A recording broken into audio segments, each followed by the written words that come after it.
Electronic configuration of elements. According to the Bohr's model, an atom consists of a central part called the nucleus, which contains positively charged protons and electrically neutral neutrons.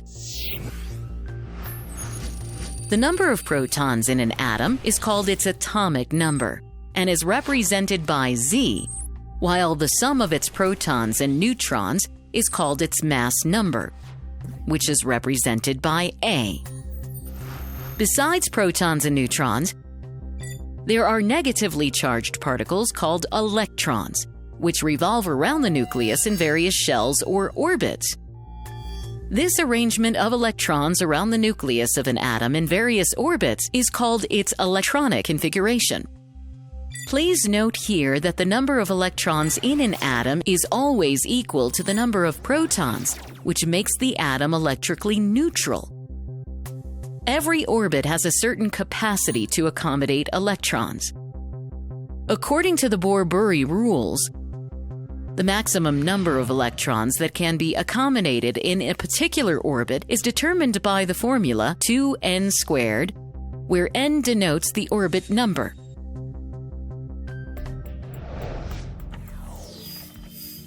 For the first orbit, n is equal to 1. Therefore, 2n² is equal to 2. Hence, the maximum number of electrons that can be accommodated in the first orbit is 2. Similarly, for the second orbit, n is equal to 2. 2n² equals 8. Hence, the maximum number of electrons that can be accommodated in the second orbit is 8.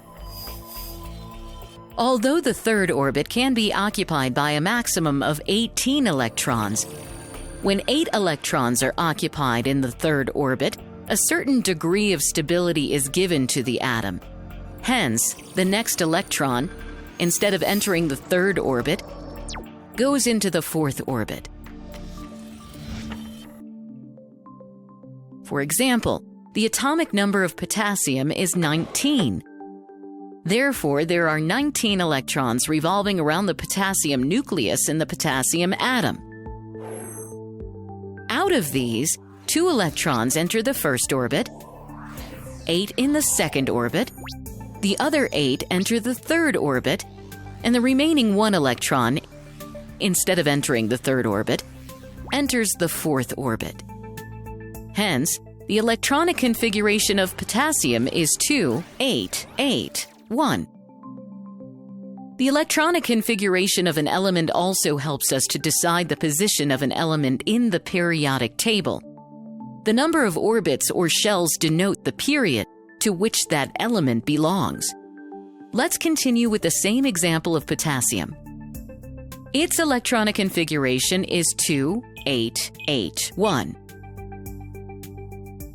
This means there are 4 shells in an atom of potassium, and therefore it belongs to the 4th period of the modern periodic table. Similarly, sodium with 3 shells belongs to the 3rd period. Lithium with 2 shells belongs to the 2nd period. Rubidium with 5 shells is placed in the 5th period, and so on.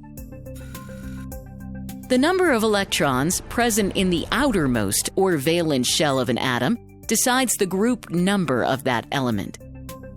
Thus, potassium with 1 valence electron fits into group 1 of the modern periodic table. Magnesium with 2 valence electrons is placed in group 2. Aluminium with 3 valence electrons belongs to group 13, and so on. However, there are a few irregularities shown by some elements in their configurations, such as that for chromium, copper, silver, gold, etc., which we will study in a separate topic. Despite these irregularities seen among the elements, it is possible to predict the position of most of the elements in the periodic table from their configurations, and vice versa. Summary: we have seen that the number of protons present in the nucleus of an atom denotes its atomic number, while the sum of its protons and neutrons denotes its mass number. The atom is electrically neutral as it has the same number of electrons as protons. The number of orbits in an atom of an element tells us the period to which that element belongs, while the number of valence electrons decides the group number of that element in the modern periodic table.